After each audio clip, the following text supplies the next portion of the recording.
নমস্কার, হেডলাইন্স ত্রিপুরা ন্যাশনালে স্বাগত। হেডলাইন্স ত্রিপুরা ন্যাশনালের সাফ কথা অনুষ্ঠানে আজকে যিনি অতিথি তিনি এ রাজ্যের রাজ্য রাজনীতিতে পরিচিত মুখ এবং মোটামুটি কার্যত বলা যেতে পারে বিজেপির হয়ে একজন জনপ্রিয় এবং সাফল্য উনি অর্জন করেছেন। তিনি বিজেপির সর্বভারতীয় সম্পাদক सुनील देवधर। सर जी, बहुत बहुत स्वागत है आपका हेडलाइंस त्रिपुरा नेशनल में। सबसे पहले तो बहुत दिनों बाद आपसे मुलाकात हो रही है, कैसे हैं आप? मैं बहुत अच्छा हूं और माँ त्रिपुरा सुंदरी की कृपा से स्वस्थ हूं। कोविड काल में लगभग 2 साल मैंने कम से कम 25 बार RT-PCR टेस्ट किया होगा, सब समय निगेटिव आया। सोचा कहीं अनजाने में आकर गया होगा, इसलिए एंटीबॉडीज टेस्ट की तो वो भी निगेटिव आए। अब तो वैक्सीनेशन भी हो गया है। प्रवास करता हूँ, आंध्र प्रदेश में अधिक समय बिताता हूँ, तेलुगु सीख रहा हूँ। अब यहाँ पर चलो पलटाए हो जाने के बाद उधर ऐसा ही कुछ करने के लिए पार्टी ने भेजा है, तो अभी वहाँ पर व्यस्त हूँ। স্যার, আমি জানি আপনি বাংলা খুব ভালো জানেন এবং বাংলা বলতেও পারেন, তাই প্রশ্নটা আমি বাংলাতেই করছি যে আপনাকে যখনই দলের তরফ থেকে দায়িত্ব দেওয়া হয়েছে, যেখানে দায়িত্ব দেওয়া হয়েছে আপনি একেবারে বলা যেতে পারে ওভার বাউন্ডারি মেরেছেন। 6 এবং সাফল্য, सफलता आपकी कदम चूमी है और आपको जो दायित्व दिया गया है उसमें आप अच्छी तरीके से उसे निभाए और सफलता आपके पार्टी के लिए आपने लाया है। वो त्रिपुरा हो, अभी वाराणसी हो, गुजरात हो, अभी आप आंध्र प्रदेश के दायित्व में हैं। क्या आशा है आंध्र प्रदेश को लेकर? দেখুন, জয় পরাজয় আমাদের হাতে নেই, জয় পরাজয় তো ঈশ্বরের হাতে আছে। তো যে কিছু ঠাকুরের ইচ্ছা আছে এভাবে হবে। যে কিছু হবে আমি আনন্দিত, আমি খুশি খুশি এটা স্বীকার করব।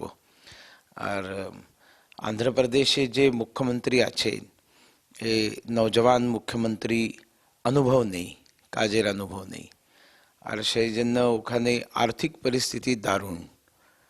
রাজ্যের উপরে এখানে আমি যে সময় সিপিএম সাথে এখানে সিপিএমের সাথে সংঘর্ষ করছি, সেই সময় এই রাজ্যের উপরে মোটামুটি 14,000 কোটি টাকা कर्जा ऋण ছিল।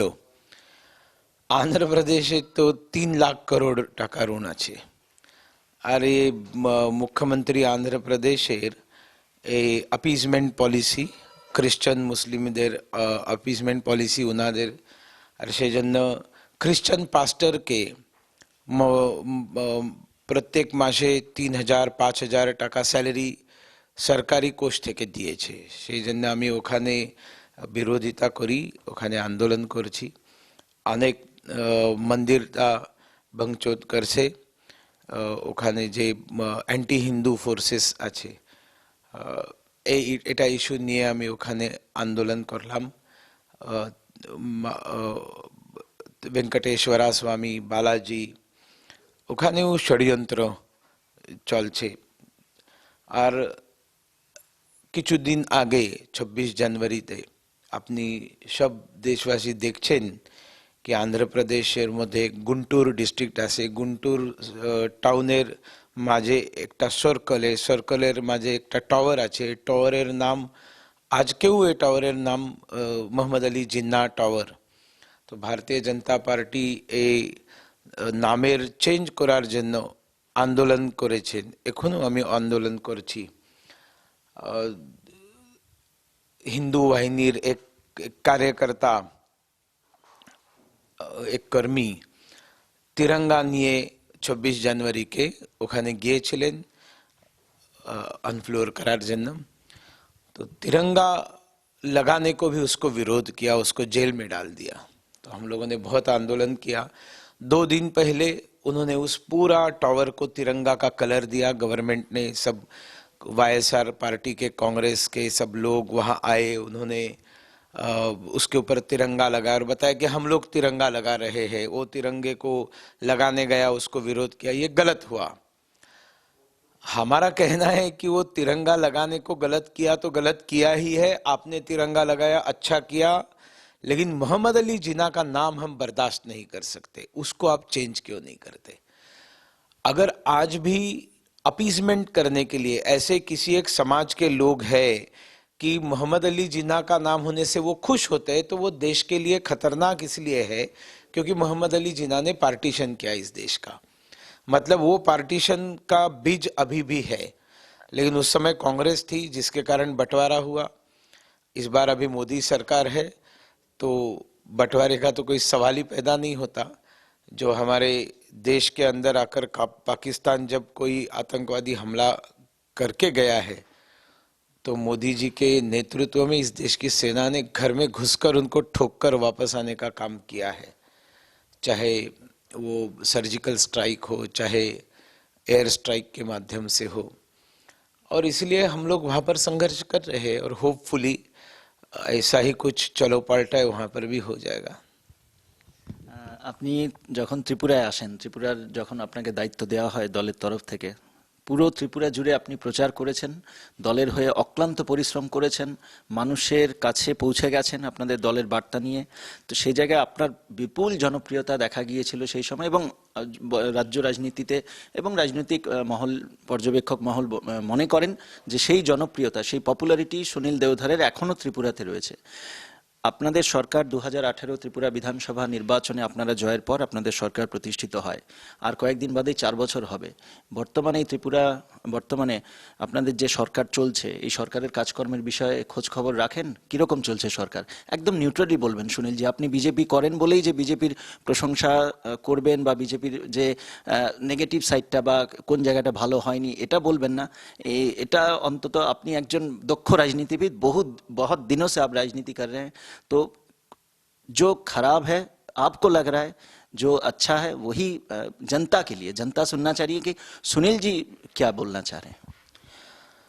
देखिए, जब तक आप मुझे सवाल पूछेंगे तो अभी लगभग 1 साल हो गया मैं यहाँ का प्रभारी नहीं हूँ, तो 1 साल तो मैंने कोई खबर नहीं ली, क्योंकि पार्टी का नियम है आपके पास जो दायित्व है तो उस दायित्व के ऊपर ही आपने मर्यादित रहना चाहिए।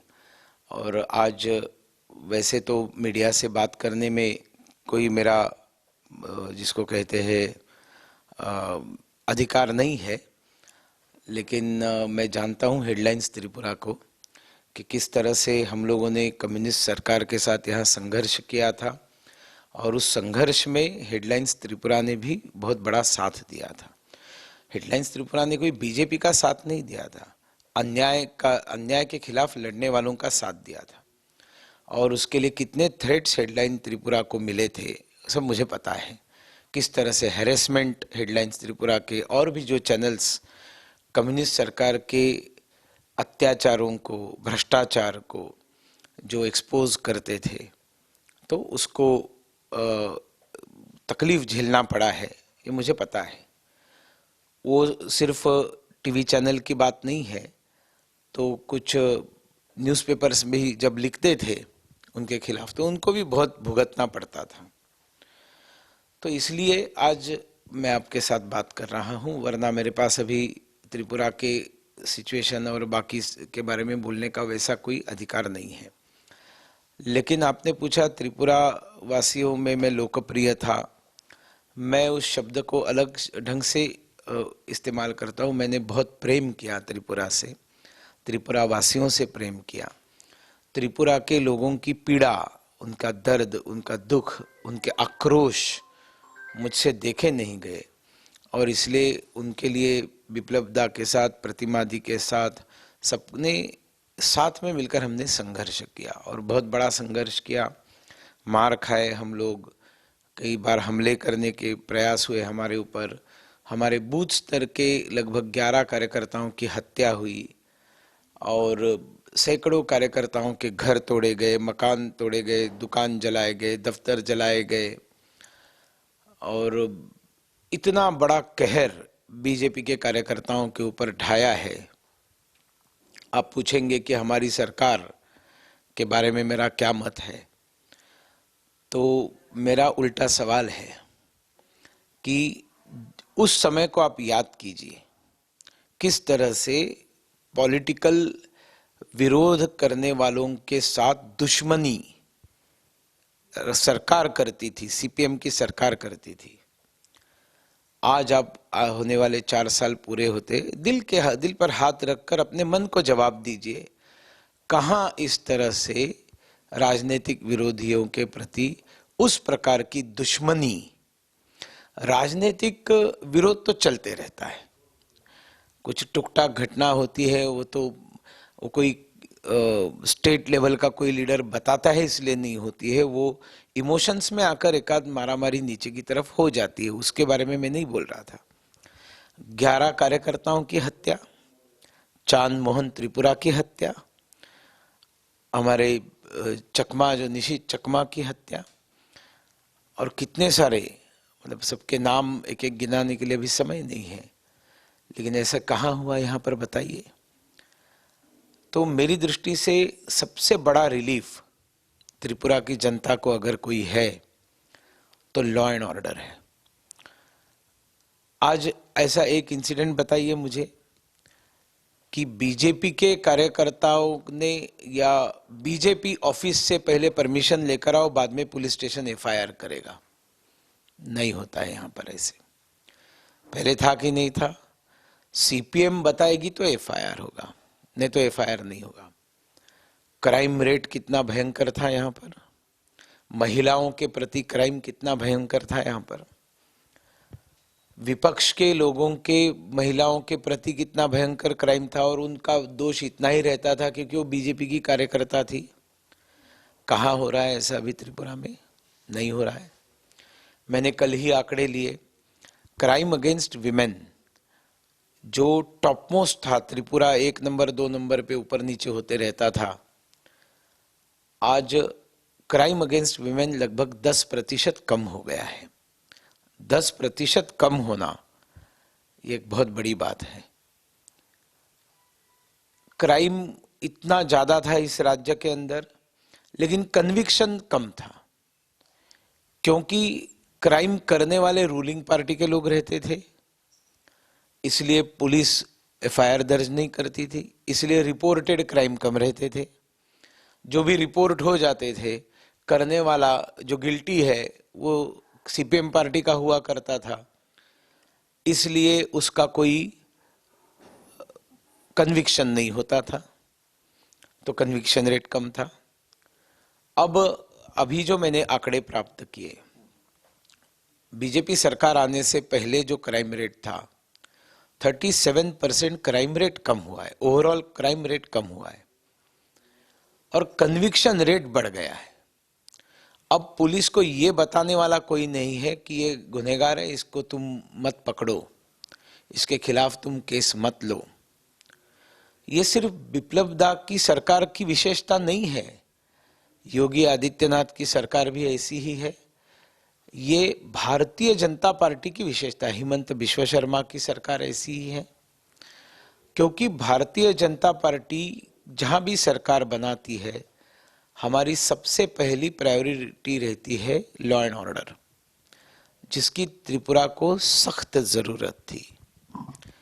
आज मैं अभिमान के साथ बता सकता हूं कि situation of law and order compared to 25 years of CPM rule, almost 4 years of BJP rule is far far better.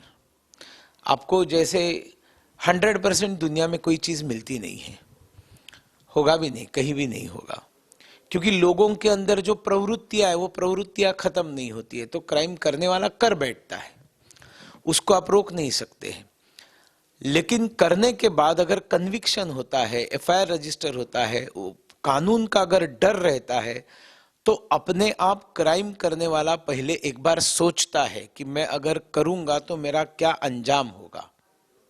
CPM राज में ऐसा कुछ था ही नहीं, और इसके कारण मेरी दृष्टि से लॉ एंड ऑर्डर ठीक करने का काम जो बिप्लब दा की सरकार ने किया है, ये अचीवमेंट है। जब 25 साल कोई एक पार्टी रूल करती है और 25 साल बाद कोई दूसरे पार्टी को जनता समय देती है, तो जनता बुद्धिमान है, उनको मालूम है कि 25 साल में जो घाटा निर्माण हुआ है वो 3-4 साल में कोई भर के निकाल नहीं सकता। भर के निकालने का प्रयास चालू कर सकता है और वो प्रयास विजिबल है। हमारा इंटेंशन है कि कम्युनिस्ट पार्टी के सरकार ने यहाँ पर जो जो पाप किए थे वो रोकने का हम प्रयास करें, उसके सामने कुछ अच्छा हम त्रिपुरा को देकर दिखाएं। वो मंशा, वो हमारा इंटेंशन ये सरकार के निर्णयों में, सरकार के व्यवहार में और उसकी कार्यवाही में, इम्प्लीमेंटेशन में दिखने को मिलते हैं। मेरी दृष्टि से ये एक बहुत बड़ा अचीवमेंट है। जैसे केंद्र में 10 साल यूपीए सरकार थी, 10 साल यूपीए सरकार ने देश का नाम बदनाम कर दिया था। उस आधार पर मोदी जी की सरकार आई, तो मोदी जी के सरकार ने एक corruption free development oriented government दिया पहले 5 वर्ष। तो कई लोगों ने ये कहा कि अरे ये नहीं हुआ, वो नहीं हुआ, आप 370 बोलते थे वो नहीं हुआ, आपने कहा था कि हम राम मंदिर बनाएंगे वो नहीं हुआ, आप बोलते थे काल आएंगे नहीं आया, बोले होंगे 5 साल पूरे होने पर।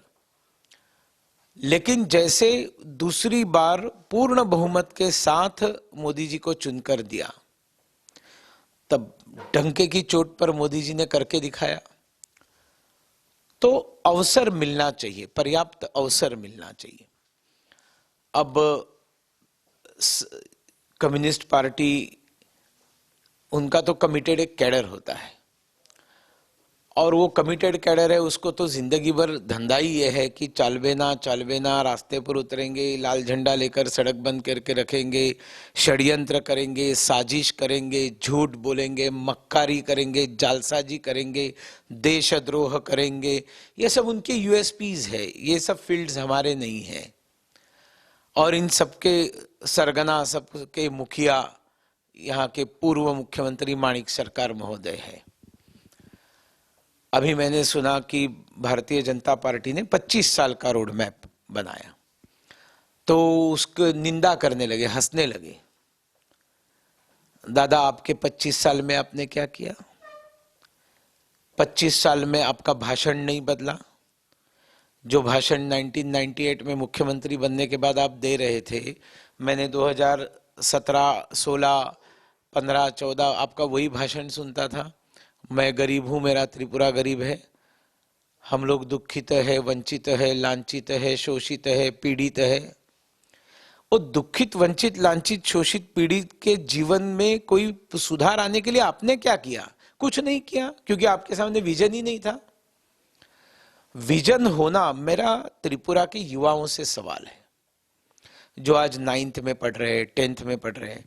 अव्वल तो आप देखेंगे कि सीपीएम के जमाने में जो 8th क्लास में ही 50% से ज्यादा बच्चे फेल हो जाते थे, तो आगे 10th तक जाते ही नहीं थे। अभी वो एजुकेशन का स्तर भी बढ़ रहा है, क्योंकि ये मोदी सरकार के विजन से चलने वाली विप्लवदा की सरकार है। तो एजुकेशन लेने वाले जो 11वीं 12वीं में है, उनको मैं पूछूंगा कि क्या आप अपने जीवन के बारे में प्लानिंग नहीं करते हैं? अपने जीवन के बारे में आप नहीं सोचते हैं कि मैं डॉक्टर बनूंगा, मैं इंजीनियर बनूंगा। अगर कोई एथलेट है तो वो बोलेगी मैं दीपा कर्मकार बनूंगी, दीपा जी का रह गया था मेडल, तो मैं ओलंपिक में मेडल लेकर आऊंगी मेरे देश के लिए। तो आप अगर आज 8वीं 9वीं 10वीं कक्षा में है, आपका आवाज अच्छा है, तो आप बोलेंगी कि मैं आज जाकर लता जी जैसी एक गायिका बनूंगी। आपके अंदर अभिनय है तो आप बोलेंगी कि मैं जाकर श्रीदेवी या माधुरी दीक्षित जैसी एक एक्ट्रेस बन के दिखाऊंगी। तो भविष्य का प्लानिंग करना पाप है? नहीं है ना? तो उसकी निंदा करना पाप है। इसका मतलब 25 साल का प्लानिंग करने का पहली बार त्रिपुरा के किसी सरकार ने एक रोड मैप सोचा। उस रोड मैप को क्रिटिसाइज करने वाला, जिसने खुद कुछ नहीं किया, वो व्यक्ति अगर क्रिटिसाइज करता है तो उससे बड़ा कोई पाप हो नहीं सकता। और केंद्र सरकार कांग्रेस की थी, राज्य सरकार कांग्रेस की थी, ऐसे त्रिपुरा ने लगभग 25 साल देखे। न केंद्र की कांग्रेस को कुछ करना था, बारिंग 3-4 some few years of Lal Bahadur Shastri ji. Indira Gandhi के समय, राजीव गांधी के समय सब अपनी कुर्सी बचाने में और अपनी हुकूमत कायम करने में इन लोगों ने त्रिपुरा की तरफ ध्यान नहीं दिया। और त्रिपुरा कांग्रेस के लोग भी ऐसे ही थे कि जिन्होंने, जो पंचायत से लेकर पार्लियामेंट तक कांग्रेस थी, तब वो कुछ कर नहीं सके। इसीलिए तो सीपीएम आई ना, इसीलिए तो सीपीएम यहां पर आ गई। अब सीपीएम जब इधर आई, तब सीपीएम का ये कहना झूठ है कि हमको कभी केंद्र सरकार चलाने को नहीं मिला। अरे भैया, जो आपके हाथ में था वो भी तो आपने नहीं किया। तो केंद्र सरकार कांग्रेस की हमेशा आपके ऊपर डिपेंडेंट रही, और जब डिपेंडेंट रहते हैं तब मनवा लेते हैं, मांग लेते हैं, डंके की चोट पर मांग लेते हैं। अभी ये सब स्टेट पार्टियां, जब अटल बिहारी वाजपेयी जी की सरकार थी, वो एक माइनॉरिटी गवर्नमेंट थी, हमारी बीजेपी की अपनी मेजॉरिटी नहीं थी।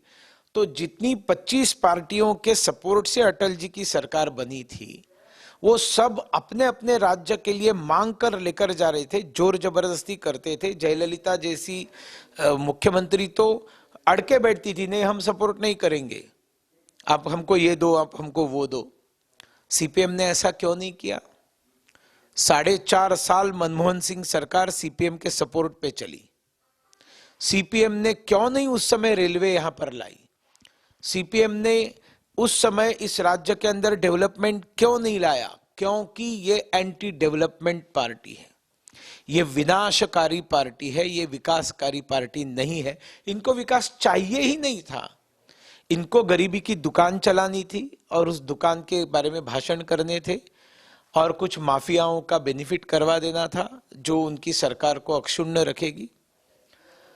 यह सब खत्म हो गया। अब दिल्ली में मोदी सरकार है, बीजेपी की है, राज्य में बिप्लब जी की सरकार है, बीजेपी की है। ये डबल इंजन की सरकार का आनंद त्रिपुरावासी ले रहे हैं, और यही कारण है कि आज जीबी हॉस्पिटल में आपने देखा है ओपन हार्ट सर्जरी हो गई। त्रिपुरावासी कभी कल्पना भी कर सकते थे? आयुष्मान भारत के कार्ड से कितने सारे 5 लाख रुपए का सहयोगिता, ये इंश्योरेंस नहीं है, आपको प्रीमियम कहां भरना है? आपके पास आयुष्मान भारत का कार्ड है, इंश्योरेंस तब होता है जब आपको प्रीमियम भरना होता है। प्रीमियम आप कहां भरते हैं?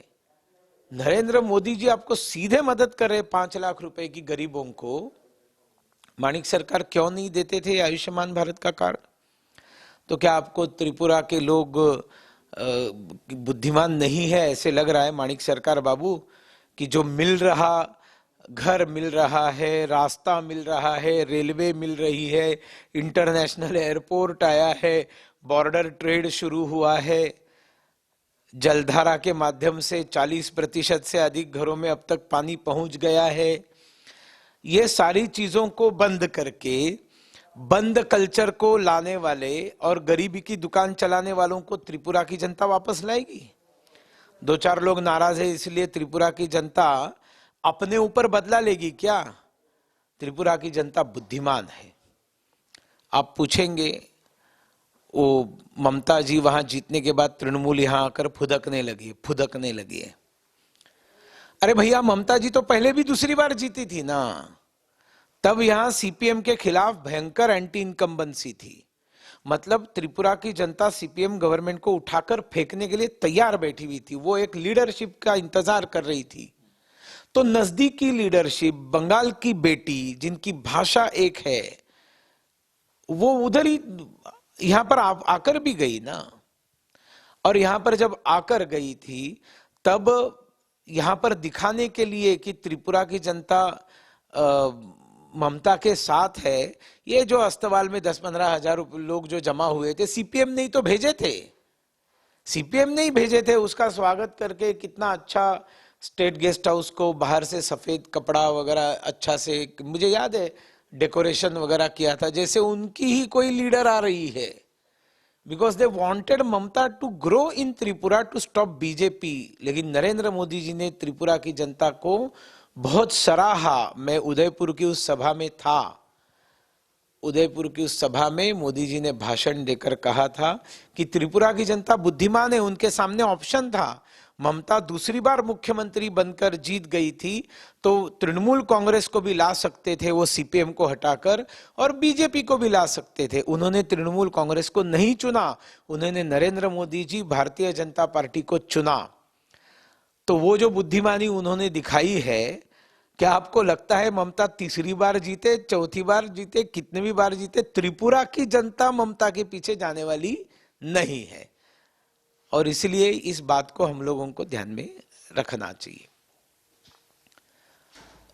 उनका कुछ होने वाला नहीं है। यहां पर कांग्रेस पिट चुकी है बुरी तरह से, और सीपीएम में अभी तो लीडरशिप नहीं रही, क्योंकि माणिक सरकार जी ने लीडरशिप डेवलप ही होने नहीं दी ना। उनके पार्टी में जो दो चार अच्छे लोग थे उनको भी किस तरह से पर काट कर माणिक सरकार जी ने ये करके रख दिया, प्रभावहीन करके रख दिया था। अपने हाथों पर अपने पैरों पर कुल्हाड़ी मारने का काम उन्होंने किया था। अब यहाँ पर कोई लीडरशिप ही नहीं है, वो बुजुर्ग हो चुके हैं। उनके अंदर अब वो चार्म नहीं है कि 18, 19, 20, 21 साल के युवाओं को दादा अपने पास खींच कर ला नहीं सकते, क्योंकि इतने लंबे अरसे तक जिन्होंने देखा इन्होंने कुछ किया नहीं। देखिए, उनकी चिंता होती थी, चर्चा होती थी, उनके अकाउंट में 15,000 रुपया है, 16,000 रुपया है। मैं त्रिपुरा के युवाओं को पूछता था कि आपको ऐसा मुख्यमंत्री चाहिए कि जिसके अकाउंट में कम पैसा है इसलिए प्राउड फील करता हो, या आपको ऐसा मुख्यमंत्री चाहिए जिसके कारण आपके अकाउंट में बहुत सारा पैसा आ जाए खुद की कमाई का। तो यहाँ इंडस्ट्री चालू हुई है, यहाँ पर टूरिज्म इंडस्ट्री डेवलप हुई है, यहाँ पर रेलवे पहुंची है। आज ही मैं माता जी के दर्शन करके आया। मैं अपने आप को माँ त्रिपुरा सुंदरी का बेटा मानता हूँ। मेरा ललिता पंचमी का जन्म है, ये ललिता है। और वहाँ के सामान्य लोगों ने बताया कि जब से ट्रेन चालू हो गई, रिकॉर्ड 40,000 भक्तगण एक दिन में पहुंचे। ये मोदी जी के कारण है, ये बीजेपी की यहाँ की सरकार के कारण है। यहाँ आप कोई भी अनुष्ठान कर सकते हैं। कम्युनिस्ट सरकार वहाँ कोई अनुष्ठान करने नहीं देती थी, उनका विश्वास ही नहीं था हिंदुत्व के ऊपर। तो इसलिए सीपीएम का वापस आने का कोई स्कोप नहीं। हाँ, उनके कुछ लाल झंडे वाले हैं, वो तो दिखाई देते रहेंगे, वो तो जिंदगी भर दिखाई देते रहेंगे। इसका मतलब उनका कोई जनाधार नहीं है। कांग्रेस एक बात, टीएमसी का कोई स्कोप नहीं। So there is no opposition. हुड़दंगबाजी है, सिर्फ हुड़दंगबाजी, रास्ते के ऊपर गुंडागर्दी करने का। मुझे नहीं लगता है यहाँ पर उनका कुछ होने वाला है। तो क्या 2023 जो त्रिपुरा विधानसभा चुनाव अगले साल है, क्या अभी से ही क्या आप क्या दावा कर रहे हैं, क्या आशा देख रहे हैं? आशा क्या देख? दावा नहीं, मैं पूरी तरह से आश्वस्त हूँ। त्रिपुरा की जनता डबल इंजन की सरकार को का आनंद ले रही है। दिल्ली में मोदी जी की सरकार हिलने वाली नहीं है कहीं, और त्रिपुरा में भारतीय जनता पार्टी की विप्लव दा की सरकार कहीं हिलने वाली नहीं है। सुनिए जी, एक बात, नौकरी के सेक्टर में, जॉब सेक्टर में, इसके बारे में आपका क्या कहना है? देखिए, जैसे विकास होते जाते, अब मुझे बताइए, इतने सारे हाईवेज बने यहाँ पर, रोजगार किसको मिला? बाहर वालों को मिला? यहीं के लोगों को तो काम मिला ना। इंफ्रास्ट्रक्चर इतना तेजी से डेवलप हुआ, इतने सुंदर एयरपोर्ट, क्या सुंदर एयरपोर्ट है, मजा आ गया। मैं पहली बार लैंड हुआ कल, और जैसे मैं उस एरो ब्रिज से जा रहा था, गूस बम्स आ रहे थे, मुझे रोंगटे खड़े हो रहे थे कि त्रिपुरा में इतना अच्छा एयरपोर्ट। तब मुझे याद आया, ये आपके जयंत सिन्हा जी आए थे जो एविएशन के एमओएस थे, और वो माणिक सरकार जी से मिलने गए। माणिक सरकार मुख्यमंत्री थे, और उन्होंने कहा कि लैंड दीजिए, हमको बड़ा एयरपोर्ट बनाना है। क्या जरूरत है एयरपोर्ट बड़ा बनाकर? कैपिटलिस्ट आएंगे, इंडस्ट्री लगाएंगे, लोगों का शोषण होगा, बाहर के लोग आएंगे। इतनी टुच्ची मेंटालिटी, इतनी छोटी मेंटालिटी, इतनी घटिया मेंटालिटी। जयंत सिन्हा ने उनको बहुत खरी खोटी सुनाई, और बाद में इधर ही guest house, state guest house में आकर जयंत दा बता रहे थे क्या मानसिकता का मुख्यमंत्री है माणिक सरकार। अब इतना सुंदर एयरपोर्ट, अब ये इतना सुंदर एयरपोर्ट है, तो वहां पर काम करने के लिए क्या बाहर से लोग आए थे क्या? मान लो कोई कॉन्ट्रैक्टर होगा, मुझे पता नहीं कौन कॉन्ट्रैक्टर थे, लेकिन कोई कॉन्ट्रैक्टर बड़ा बाहर का रहता भी है तो वो खुद थोड़ी ना आकर काम करता है, वो सब कॉन्ट्रैक्ट देकर यहीं के लोगों को रोजगार देता है। तो हाईवे बनते हैं, यहाँ पर इतना सारा इंडस्ट्री खड़ी होती है, रेलवे जाकर पहुंची है सबरूम तक, वहाँ पर फिनी नदी के ऊपर मैत्री सेतु तैयार हो चुका है, उसके आगे का हाईवे तैयार है। क्वीन पाइनएप्पल दुबई चला गया, सिंगापुर चला गया, ये लोगों को बिना रोजगार दिए गया क्या? बिना पैसा आए गया क्या? तो हर चीज का, किसी योजना का सक्सेस जो होता है, अब महिलाओं को सशक्तिकरण की बात हम लोग कहते हैं, तो स्कूल में लड़कियों को सिखाया जाता है जो आत्मरक्षा के लिए। तो किसी लड़की को पूछा कि आत्मरक्षा तुम कर सकती हो क्या? बोले मैं आत्मरक्षा के लिए ही नहीं, तो मेरे आंखों के सामने अगर किसी दूसरे के ऊपर अत्याचार हो रहा है तो उसको भी रोकने का काम मैं कर सकती हूँ। तो वो सिखाने वाले को रोजगार नहीं मिला है, तो रोजगार क्रिएट होता है। और यहाँ पर भर्ती में भ्रष्टाचार बंद हो गया, ऑनलाइन यहाँ पर जैसे चालू हो गया तो भ्रष्टाचार बंद हो गया, नहीं तो हर नौकरी के पीछे टाका, सीपीएम को कमीशन। यहाँ पर ऑनलाइन अभी इसमें टीएसआर में यहाँ पर नई भर्ती हुई है, और भी पुलिस में भर्ती होने वाली है, मैंने सुना। तो भ्रष्टाचार कम होना, बिजनेस बढ़ना, बाहर से लोगों ने आकर, अभी निवेश मेरे ख्याल में लगभग 3,000 करोड़। अब बताइए, निवेशकों को बुलाया, पहले निवेशकों को बुलाने एक इंडस्ट्री समिट फालतू में करते थे माणिक सरकार, और आजू बाजू के देशों के राजनयिकों को बुलाते थे, उनके सामने नरेंद्र मोदी की बेइज्जती करते थे। कितना बड़ा देशद्रोही है देखिए। मतलब आपको याद होगा उस समय हेडलाइंस त्रिपुरा ने भी इस मुद्दे को उठाया था कि बांग्लादेश के, म्यांमार के और बाजू के देशों के जो राजनयिक आए थे त्रिपुरा में इंडस्ट्री और व्यापार की बात करने के लिए। सीपीएम, कम्युनिस्ट पार्टी, इंडस्ट्री व्यापार की बात करेगी, जोक, पैसा उड़ाने का एक तरीका, और एक फोरम जिसमें मोदी को गाली देना, देश के प्रधानमंत्री को गाली देने का पाप माणिक सरकार जी ने किया। किसके सामने? विदेशी लोगों के सामने। कुछ निकला नहीं उससे। हमने इंडस्ट्री समिट ली यहाँ पर, अब देखते हैं 3,000 करोड़ रुपया बाहर से आएगा, यहाँ पर हमारे ही देश से आएगा। यहाँ पर इंडस्ट्री तो 3,000 करोड़ आएगा तो कौन लेकर जाएगा? वो त्रिपुरा के यूथ ही तो लेंगे ना, उनको काम मिलेगा ना। तो ये पहले भी मिलना शुरू हुआ है, इसके आगे भी मिलेगा। और बार बार बोलते हैं चाकरी चाकरी चाकरी देंगे, चाकरी देंगे।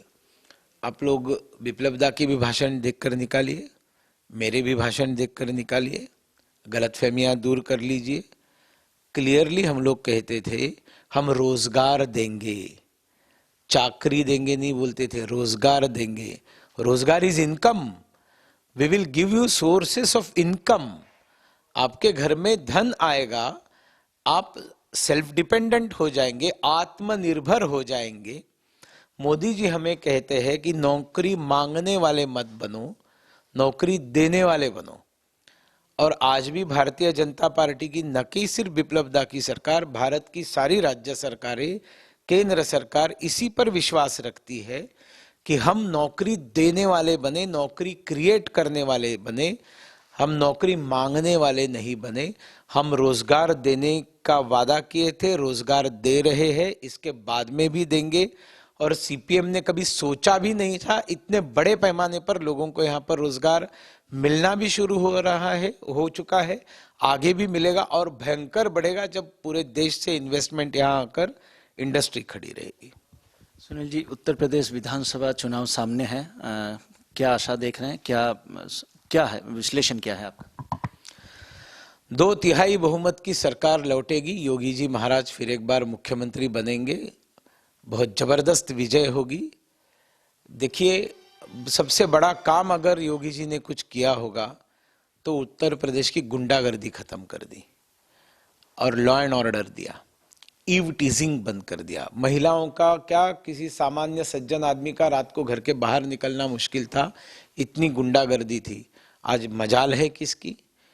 बिल्कुल जिस तरह से law and order Yogi ji ने उत्तर प्रदेश जैसे इतना बड़ा स्टेट, 22-23 करोड़ का स्टेट, हम तो 37 लाख की पॉपुलेशन की त्रिपुरा में है, 22-23 करोड़ का राज्य, इतना बड़ा राज्य, इतने बड़े राज्य में, इतने बड़े प्रदेश में लॉ एंड ऑर्डर लाना, ये सबसे पहली बात थी। दूसरी बात, योगी है, महाराज है, भगवाधारी है और नॉन करप्ट है। 1 रुपए का भ्रष्टाचार वो बंदा नहीं करता है। लोगों को इसके बारे में कॉन्फिडेंस है, प्रेम है। और तीसरी बात जो बहुत महत्वपूर्ण है उत्तर प्रदेश की, कि उन्होंने वहां पर केंद्र और राज्य सरकार की, केंद्र सरकार की योजनाएं और राज्य सरकार की योजनाओं को वहां पर पूरी कारीगर तरीके से जमीन पर उतारने का काम किया है। So people are happy. And why people will go back to Akhilesh Yadav राज, जो कास्टिज्म का राज था। एक ही कास्ट के लोगों को सब जगह नौकरी, प्रमुख स्थानों पर अपॉइंटमेंट मिलना, और खास करके जिन्ना प्रेमी लोगों को सर पे बैठने का मौका, उनकी गुंडागर्दी। क्यों उत्तर प्रदेश की जनता वापस उनकी तरफ जाएगी? सवाल ही पैदा नहीं होता। अब मैं तो आऊंगा नहीं त्रिपुरा में, लेकिन आप ऑनलाइन इंटरव्यू लीजिए, जब उत्तर प्रदेश की भयंकर विजय होगी तब आप याद कीजिए देवधर कुछ बोल कर गया था। तो बिल्कुल अच्छी विजय होगी, निश्चिंत रहिए। भारतीय जनता पार्टी आने वाले 25-50 साल सभी देश के राज्यों में और केंद्र में कहीं भी हटने वाली नहीं है। इन सब लोगों को अपना नैरेटिव बदलना पड़ेगा। विरोधी पक्ष के लोगों को राजनीतिक संस्कृति बदलनी पड़ेगी, परिवारवाद खत्म करना पड़ेगा, विकासमुखी होना पड़ेगा, देश की संस्कृति, सभ्यता, देश प्रेम की तरफ जाना पड़ेगा। We will teach all opposition parties patriotism, non-corrupt, good governance giving governments. Talk about constructive opposition. Be constructive opposition. Bharatiya Janata party सालों से ऑपोजिशन में रही है।